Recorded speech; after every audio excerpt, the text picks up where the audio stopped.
everybody to the seventh in our series of presentations about the anatomy of a crisis, where, it's great to see everybody there. Many of us are not quite joined yet, so we've got a couple of minutes which we're just going to have a chat about the observations of the week before we start off, and then I'll introduce the other speakers afterwards. But my observation of the week and what I'm working on really hard is actually trying to stay alert. That is the new instruction, and I'm kind of, feeling like I'm doing okay. So I hope you are all also doing so. What are your thoughts, Faran? What's stuck in your mind from this week? Oh, what a bonkers week. Well, we had the announcements on Sunday. So I think us, like the rest of the world, are trying to figure out what the heck does that mean?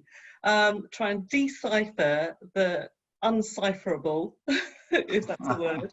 And just try and make sense of it, and then wait for the plethora of updates that are going to come out from government that we're expecting over the next few weeks, as we all try and really make sense of what this means for us as we lead back to returning to some form of a new reality. Yes, I mean, I guess we should be getting used to this now, Faran. We've had this for quite a while, new things every week, but yeah, it's extraordinary, isn't it? Yeah. So I think now everyone's had a chance to join us, so I'm going to kick off fully. So welcome everybody. Thank you for joining us on the seventh in our series of commentaries on the crisis, in which we're intending to bring insight into the way businesses are changing, trying to break down the stages of that change, how we can recognize these different stages, and how we as HR and finance professionals can react and work positively within those changes, with a view generally that if we understand the framework and stages, then we can respond better to what we need to do and actually cope with it better as well. So we're going to be focusing today on the second stage of this type of crisis, which is really the replanning stage. I think that, there's been many webinars, and we've done a whole group of webinars on the earlier stage, but most of us are now moving into replanning and thinking about that next area. So that's what we'll be focusing on. I'm delighted today to welcome Faran Johnson, who is the HRD of Channel 4, and we haven't had anyone from the media yet talking, so I'm really excited that you're able to join us. So welcome, Faran. Pleasure. Thank you. Thank you for having me. Firstly, I'd like to just explain what we're intending to do. So we're intending today to complete three things. Firstly is to continue our anatomy of the crisis to identify the different stages that all businesses will be going through. Secondly, focusing on the practical examples of businesses and what they are experiencing, so that we can share and understand the experience from other industries and other leaders, so that we can then bring our experience into broader context. And then thirdly, draw lessons from these experiences to better equip ourselves to understand how we respond best to this. So first, a note. And I always say this note, but really it's about what we're not covering. And what we're not covering in any great detail is the personal psychological impact and personal problems and how to deal with those. That's not really the purpose of this webinar, and many other webinars are dealing with that, but Faran and I are not qualified or experts in that areas. So we're really going to be focusing on what the business journey is, the business psychology is, how that changes and how we best respond to that. So first, a few words about Faran Performance. Faran Performance is a HR and finance transformation consultancy, which I founded along with my co-founders about 7 years ago. Obviously, all of our clients, customers and friends are going through an extremely traumatic and transformative exercise at the moment, and that is why we're doing a series of webinars in place of our normal, more technically orientated webinars. You'll see on the left-hand side of your box of your screen, there is a question and answer area. So please submit any questions to that, and then I will be answering those questions later on in the webinar. So to start, this pandemic, and make no mistake, it's both the largest health crisis any of us have seen in our lifetimes and the largest business crisis. And so understanding its anatomy is more important than ever. Crises, and business crises in particular, always follow three key stages in our view. The first of those is a kind of reactive, chaotic stage, which is something we experienced in the first few weeks of the lockdown, etc. The second part is when the businesses start replanning, when they start thinking about actually what is the plan post-crisis. And then the third is actually moving into that new reality. I think for most of us, we're nowhere near that new reality, but equally, for most of us, we are now through that first reactive stage. And so we're actually, in general, and I'm delighted that we are now starting focusing on replanning as businesses generally. But I was wondering, Faran, if you could put your mind back to all those weeks ago when this started. It's ancient history, but really, what are your thoughts, and what was the experience at Channel 4? We've heard a load of stuff about production companies and filming companies, etc. But to be honest, I don't really know what was the impact on a broadcasting organisation like yours, which kept going somehow. So, I'm delighted if you could tell us about that. Yeah. So, I mean, we were hot off the park on terms of reacting as a business. So we did the normal things that every organisation does: review its business continuity planning, make sure we were communicating with staff. We had good leadership messages. We had good kind of three-way dialogues with our workforce and our business partners as well, media houses, creative companies, etc. But I think if I reflect back on it, we knew it was going to impact negatively the media sector broadly. We'd already heard the impact of out-of-home advertising. We could reflect out what was happening in China and in Southern Europe as well, and in the US market. But the impact on advertising revenues for broadcasting, and we are a public service broadcaster, Channel 4, was so significant, a rapid decline. There were certain areas, certain advertising sectors that very quickly just switched off all spend in the advertising space. There are others that would cut back on things, but the impact on our revenue stream and our cash flow has been quite significant, and we've reported out on that. So it's it's nothing to reveal that we've seen 50-60% drop in revenues. We can now, and that was really from January, February, we can now see the market beginning to very slightly pick up, which is showing some return positivity. But we did spend a lot of time looking at what happened with China and with Italy to understand how advertisers work, how audiences reacted. So am I right in assuming that, for example, restaurant chains and organizations who were unable to trade, they kind of turned the taps off on advertising? They had to, but it's not just external parties or external sectors that stopped advertising. Also, the production of linear television broadcast, be it a soap opera, Hollyoaks, for example, or on the other channels, EastEnders, Emmerdale, but also things that had been already in production, but with lockdown, it means you can't have a cast on site with all of the film, lighting, costume, makeup, etc. You just can't have it. So it was having to rethink if that production is going to shut down, as well as advertising. And advertising is how Channel 4 earns its revenue. It's how we survive. We don't receive government funding, unlike the BBC and ITV. So how do we make sure we somehow make the most of production and meeting the needs of the audience of the citizens of the UK when we don't have a nice wafty revenue stream coming in from advertising?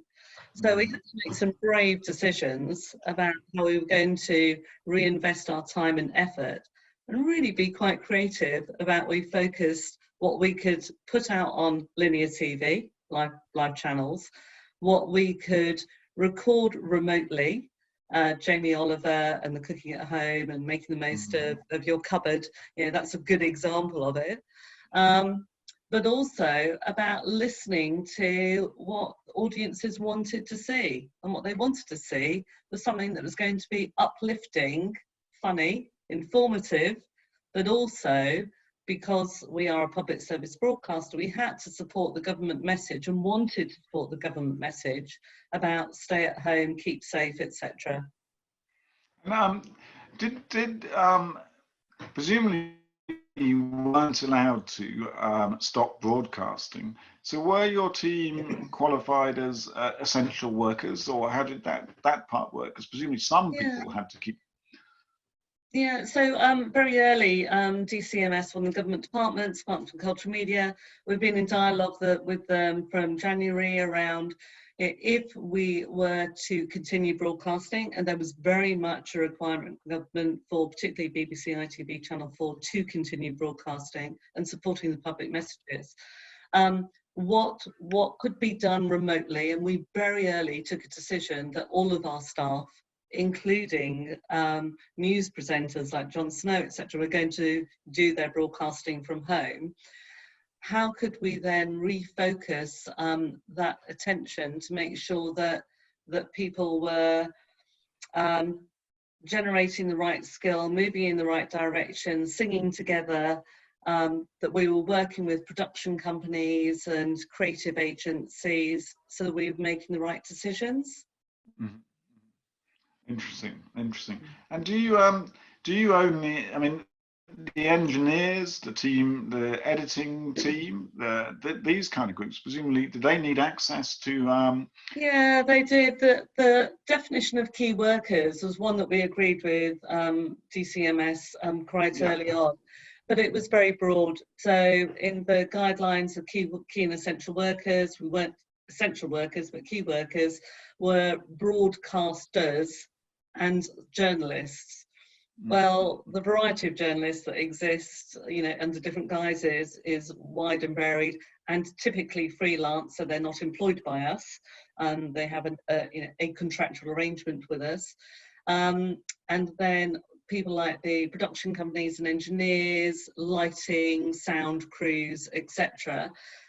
We had to define broad job titles of who they were.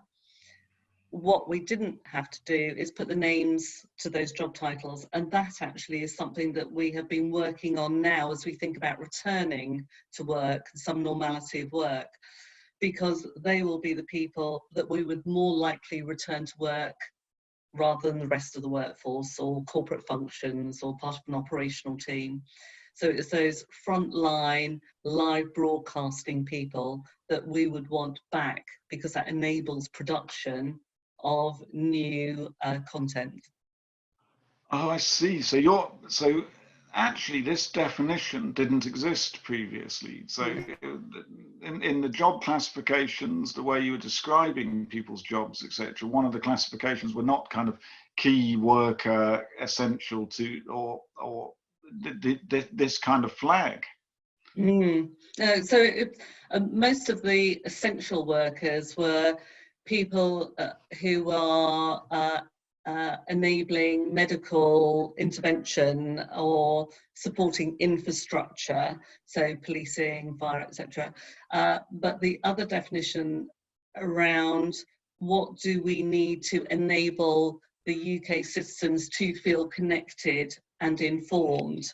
So we formed part of that other definition, and there was less clarity around which job titles fitted into those banners. So we had to work quite closely, as indeed other industry sectors would have worked with their own government departments, to try and provide some arms and legs to those definitions. In early doors, we also realised that we needed to provide some comfort to those people, be them our employees or freelancers, so that if they had to travel to a venue, that they wouldn't get stopped by police questions. And we've heard that going on. We knew it was going to go on. So providing them with something that said, I am a key worker, essential worker, I have to be at this venue to do my job, I'll be returning home after, and these are the precautions that my company have helped me take to make sure that I'm maintaining social distances, etc. It's fascinating, isn't it? I mean, it seems like an age away, 12 weeks ago or whatever it was, but our definition of who was key and most important in firms and actually to our, our well-being has changed really significantly, I think, through the crisis. So, I think about, I was talking to the HRD of Tesco's, for example, and their staff have been absolutely critical and getting those people, and yet, it's almost topsy-turvy, whereas previously the shop workers, etc., might have been considered the lowest in rank and importance in some ways. Suddenly that's kind of reversed, and we're seeing across industries different people who we didn't really realize were really important becoming actually incredibly important. And I guess that's probably a good thing overall. But I do really like that idea that we as HR professionals need to be thinking about identifying and tagging those people who are actually key to our operations. And that's really useful. Sorry, Tom, the other point I would add is, and every business, majority of businesses have shut down their offices, but you still have to maintain the office. So we took decisions to drain down the water supplies, switch utilities off, because we just weren't sure how long this is going to last. But we also have technology infrastructure that supports live broadcasts, that supports us using our office equipment, etc. So we've still had technology, a security presence, facilities presence that needed to be there. We still had, big clear outs of rubbish that needed to happen, so refuse services. And we really had to think on our feet, literally 14 decisions a day, just quick decisions. What are we going to do? What are we going to do? And in some way that's harder for an organisation that's got an office where they've got a minimal presence there of people still working in the office, because they just do it naturally. They just keep it out, probably switch things down a bit. Yes, yeah. It's terrifying though, all those office fridges which have now been abandoned for 12 or 14 weeks. It's a horror story waiting to happen, I think. Well, they should be switched on back now for some kind of phased return. Good. So I think everything you've described is what Elton experienced, where we had this highly reactive period where things are changing daily, where we're making mistakes, which then we are correcting on the fly, etc. I mean, you guys have had disaster recovery plans, you had thoughts, you had ideas. I mean, what are the things which you think went really well, which you reflecting backwards, and the other things which you think really you're kind of thinking I'd give more concentration to? Should a crisis like this occur again, God forbid? Yeah. So the first thing is we very quickly set up a full crisis management team. So, gold, silver command, crisis management team, and then an infrastructure beneath us so that we could have feed mechanisms to and fro, and we could set up different working parties to address different areas. So for me, the speed and response that we were able to do that is quite important, and that was a great thing that happened.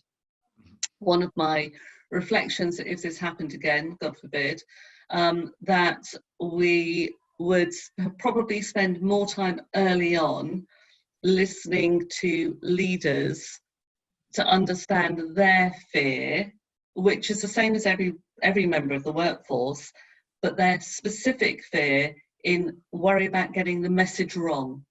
So we scripted lots and lots of things to minute detail, really listening to our employee networks, our kind of internal works councils, really trying to understand what's worrying people. And we dealt with that. What we didn't do quite early enough, and when I say early enough, I mean 3 days we were behind, where we really had to think about those leaders and their fear that if they said something wrong, or they were so used to a working environment where they responded to HR policy or HR process. And quite frankly, we've had to throw all of that out of the window. I don't think there's any policy or process that we've kept. And every single day revising something, not calling it a policy, not going into consultation, we're relaxing the rules and giving very firm guidelines, lots and lots of Q&As, pre-briefing the exec, pre-briefing the leadership team, then doing all staff broadcasts. So people felt that we were really dealing with the emotion, not just the what do we have to do and how do we have to do it. I think that's really interesting. I mean, because when I think about that, I think that my communications were delayed by several days. Oh. And when I think back, the reason was I was looking for a set of certainty about what I was saying. Yeah. Which actually, never came. So in the end, for example, many of our colleagues elsewhere furloughed staff, etc., and they were having to do that without actually knowing what it meant in legal terms. Yeah. We're not used to that at all. We're all used to our stuff being vetted 3 times, it being precisely right, the lawyers making sure that it's good, and then presenting. But I think that's really fascinating. So I wonder how that's best done, because you are trying to generate confidence in leaders that they're saying something which actually might prove to be wrong later and then change. Yeah, well, the reality is we just went in with an open thing. We are going to be open, and if we don't know the answer, we'll tell you. And if we think we may have been misinterpreted it, or we have chosen, because a lot of the time we chose to take our own decisions rather than wait for the advice. Yes. So we closed our offices earlier than the rest of the country and government guidance, because we felt it was the right thing to do. So to some extent it's about executive confidence in our message, and that we can kind of hold hand on heart and say we feel that we've done the right thing and we've responded to our workforce worry and concern and the communities in which they live, be it family community or kind of a village or town community, because there was so much regional variance across the UK. London impacted first and foremost and harder than perhaps the rest of the country, but there were pockets, and everybody understanding that whatever decision we took and whatever guidance we were giving had to be empathetic to those variances. So whilst it might not be understood in one particular pocket of England and our workforce, we're doing it because it makes sense, and therefore we will do it across all of our workforce, not treat people differently or geographies differently. Yeah, it's really, really interesting. I think that the role of leadership and also the kind of moral dimension, that a lot of the commentators who come on this webinar have been describing that the way elements of the crisis were handled is going to be judged in the future. So those organizations who manage to and leaders who manage to be reactive, be understanding, being open through the kind of pressures which actually have the reverse effect on most leaders, makes them, generally would tend to make them close down, not communicate, etc. But those who have managed to do that will receive a lot of goodwill and benefit in the future, and those who haven't are going to be judged severely, possibly. I think that's very interesting, because there's another part of the change, which is, for most of our organizations, the morality and the goodness of, or not the goodness of what we were doing seemed to be getting a bit distant, and I think it's brought it closer together, the crisis, and that I think is a fascinating angle. So thank you, Faran, for that. So I'm now going to move a bit onto the replanning. So thankfully, most of all organizations, nearly everybody I'm speaking to now, are no longer talking about the elements of getting people ready, getting them working at home, etc., and supporting them in that, but are now thinking about the replanning in the future. And I guess there's 2 dimensions to that. There's the immediate replanning of getting people back to work and restarting our offices, getting the office fridges ready, all that kind of stuff. and then and also the social distancing, etc. But then there's a second part, which is kind of the slightly longer term, and are we going to be requiring our staff to come back at all, or going to allow people to continue to work remotely, etc. And so we've got those kind of two dimensions of the short term getting restarted, and then the longer term. And I don't know, how's that been for Channel 4, and what stage are you at, really, Faran? So we started this work probably 6 weeks ago in terms of thinking about coming back to work. When the announcement went out on Sunday at 7 o'clock, you know, an hour later we have a all staff text alert. So we just put a message out saying, no, you've seen the message, do not return to work. You know, continue working remotely. Because one, there was the uncertainty in the message, which, you know, it doesn't matter who you spoke to in your household or near you, everybody was equally confused. So we wanted to provide some clarity for people. But the 6 week work of planning has gone into minute detail, you know, right the way down to practicalities of, you know, the way the lifts operate, stairwells, flow around a building, practicalities of how do you get one person in and out of the cubicles for the toilets, you know, it's so that you are socially distancing. How do you keep teams creative and productive together, and they need to be together as a team, kind of in a virtual room? How do you make sure that people have space enough to work if they don't want to be close to somebody or near to somebody in a physical working environment? So we needed to work through all of those details. I'm glad to say, following the guidelines that have been issued overnight, I think there was just one bit of work that we need to do, which was one around the staff consultation about return to work plans, which we've already started. So we've already had a couple of meetings.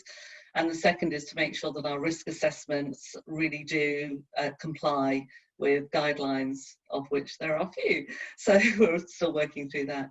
But what we are hearing from our workforce and from the partners that we work for, production houses, etc., is, you know, they don't want to return until they know they're safe. And it's all very well us making the buildings safe, the place of work safe. The problem is you have to get to that place of work. And so how do you do that safely? And how do you create an environment when you have no control over that environment? So that's a really difficult thing to do. So we're working with our workforce on it. So we took the decision, actually, continue working from home. We will have a phased return. We will stick with government guidelines, but we will do it in our way. So focus will be on production and content, and then we will work back to teams like the HR team. We can all work remotely. There's no reason for us. Or the finance team could work remotely, for example. So why is there a need to have everybody back into a place of work? So that's one area. And the second area is, and I've written an article a year or so ago for the Drucker Forum that talks about, you know, there is no this interconnected way of working or places of work that doesn't exist anymore. Certainly for Channel 4, coronavirus brought forward in leaps and bounds our understanding of what a place of work is and what collegiateness and connectedness actually means.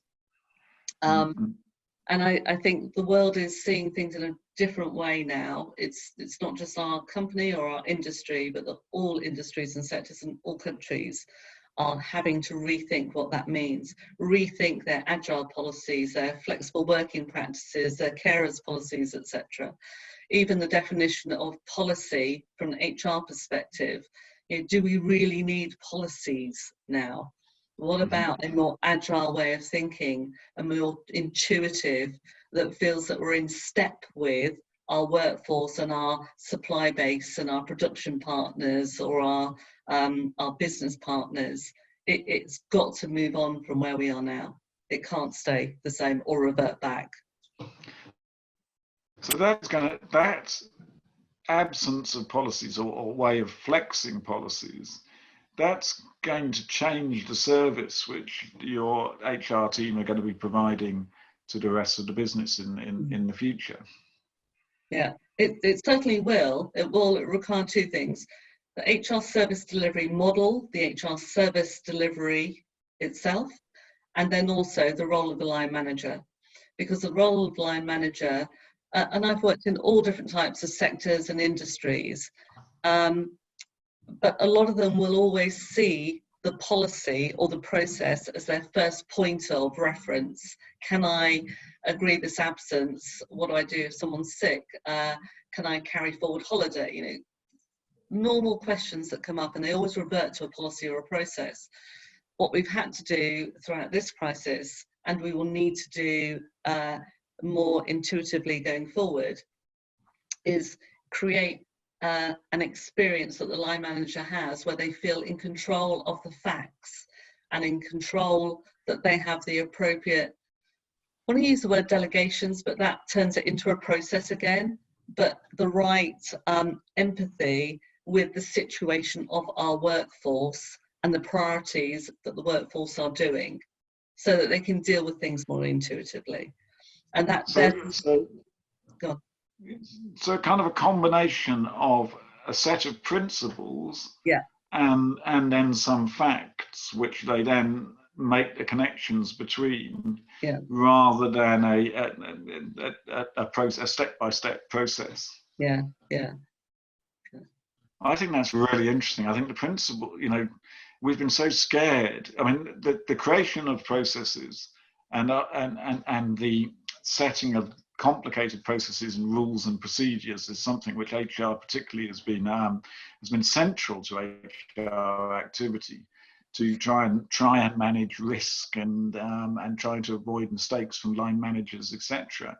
But actually, by the application of the process in the current and near future, they could be doing much more harm.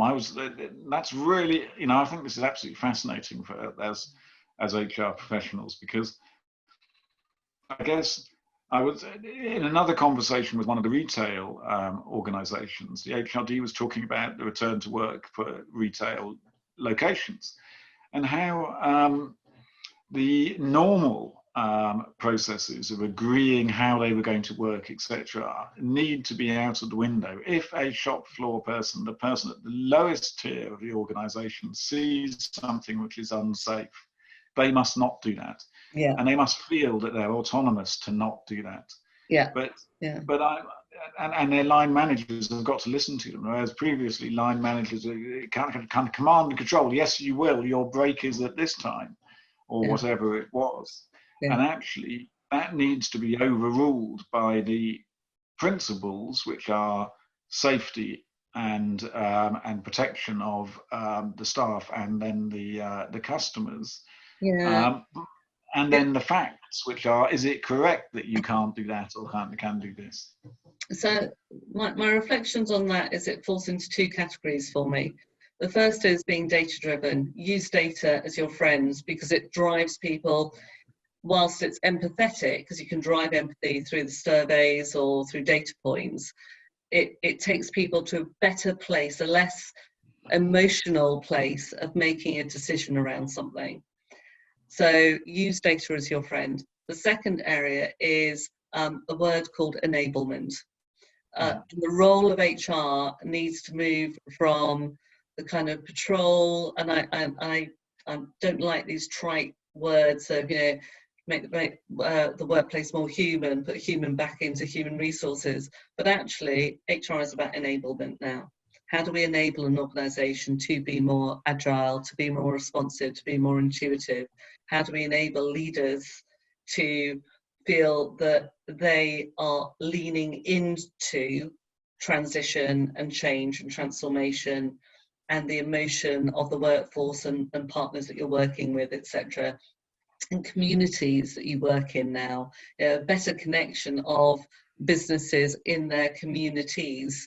That is now, it's played out hugely over the last few weeks. So the role of business in communities, that also needs to be thought about. So this word of enablement is certainly going to be my mantra going forward.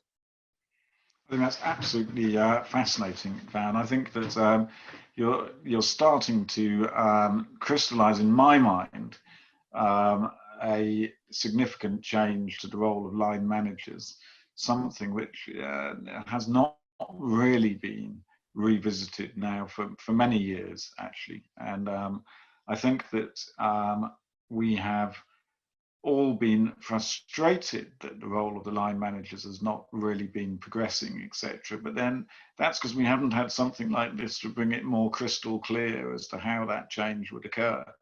And also HR are to blame here, though, because HR have hidden behind policy and process and propagated it more than a lot of other functions. So we have to hold our hands up, take responsibility, and we have to push that agenda forward. I think that's a really optimistic. I think that's a really exciting message as well, Faran, and completely new to me, or brought into new clarity by this conversation today. So I've really learned something there. That was really fascinating, and I would like to thank you for joining us today with your insights from media and broadcast. And that was absolutely delightful. I hope that you as the audience, and thank you everyone else for attending, got as much out of that as I did. I thought that was absolutely fascinating. And I'd like to thank everybody for giving up their time again to attend and join one of our webinars. And we've got a series of other webinars which are going on in parallel around automation, about AI, and again about anatomy. And next week, we're hoping to bring people from the public sector, etc., to come and talk to us as well, and charities to discuss the impact on them, which are two sectors which we haven't really covered yet. So I'm really excited about that. So thank you again, Faran, for speaking today so eloquently. And thank you, everybody, for attending. And with that, I'd like to say goodbye.